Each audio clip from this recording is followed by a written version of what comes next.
I was a chief technology officer of a mid-sized organization.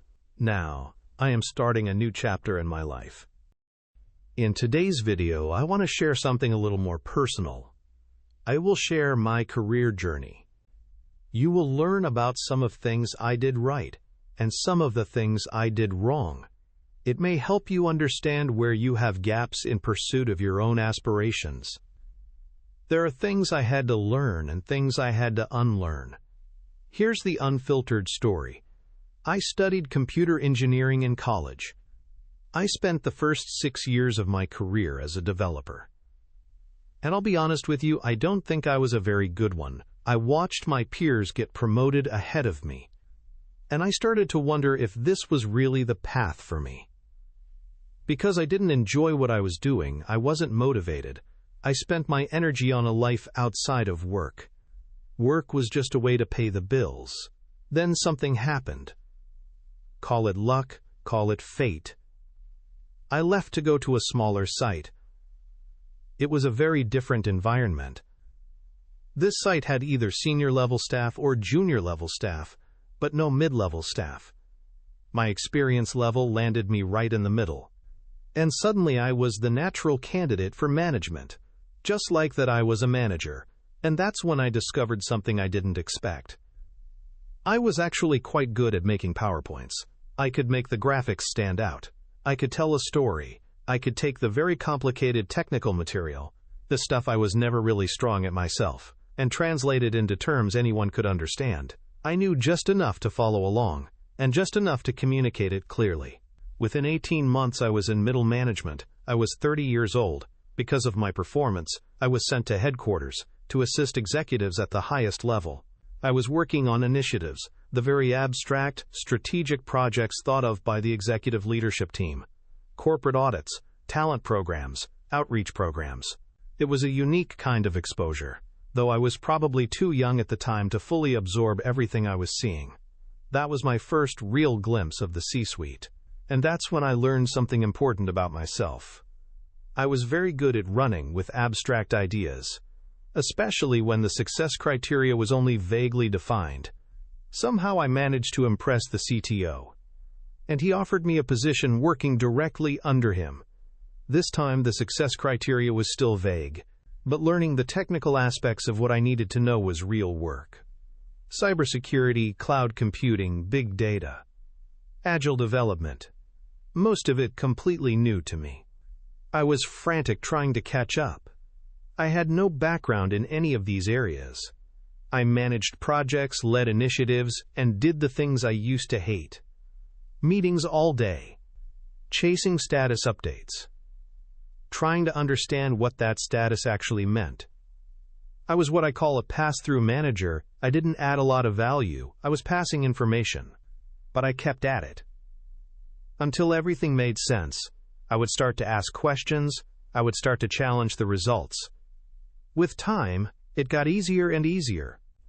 I started to have ideas for improvements. I had visions for services and products.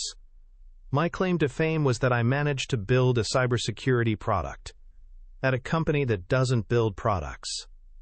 And it was successful, very successful. I was a director at 34. At that point, I made a deliberate choice. I had spent too long at corporate. I wanted to understand what it actually felt like to run something. So I volunteered to go overseas for 18 months to lead a cyber program for a client. Then I led an infrastructure and application development program for another customer for 2 more years. Then another care and infrastructure program for 5 more years after that. I have failed plenty of times. But every time I failed, it was a lesson learned. I learned what it really feels like to run operations, to meet with customers, to get yelled at by customers, to manage expectations, to deal with underperforming employees. I even had to run a contact center. In the middle of COVID, by this time I hadn't received a promotion in close to 10 years. But you know what? I was okay with that. I think I moved up too quick in the earlier part of my career. I had a lot of blind spots I didn't know about until I made mistakes. And then eventually the CTO position opened up. I was tapped on the shoulder to apply. I did. And I got the position, so how did I get there? 3 things. First, reputation. A track record of seeing things through and getting them done. Second, breadth. I had worked across so many different technology areas that I could speak the language of almost any room I walked into. Third, I was always looking for problems to solve and things to improve. That was just my personality.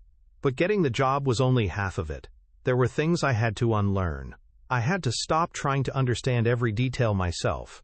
At this level, that's not the best use of my time, and it's actually a liability. Just because I knew I could fix something doesn't mean it's my job anymore to do that. I had to let go of the technical right way of doing things and accept the business right way of doing things. Those are not always the same.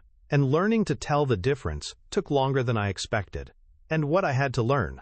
Basically the opposite. How to lead people I couldn't fully evaluate technically. How to make decisions with incomplete information. But the hardest part was the identity shift. I had to unlearn the pride of my own methods. I had to accept that just because I would solve a problem a certain way doesn't mean I should push that onto the team. My way simply doesn't matter anymore. Any way that solves the problem is a win. My value shifted from dictating the how to ensuring the what, trading the control of the process for the clarity of the vision. There's a difference between a leader and a manager. This is precisely that. Looking back, those 10 years of lateral moves, jumping from program to program without a promotion, I have been frustrated, thinking if I have hit my ceiling. But these experiences gave me something I couldn't have gotten any other way: depth. I know the hardship of the first-line manager. I know how to spot a good leader at the ground level. I know what operations actually feel like from the inside.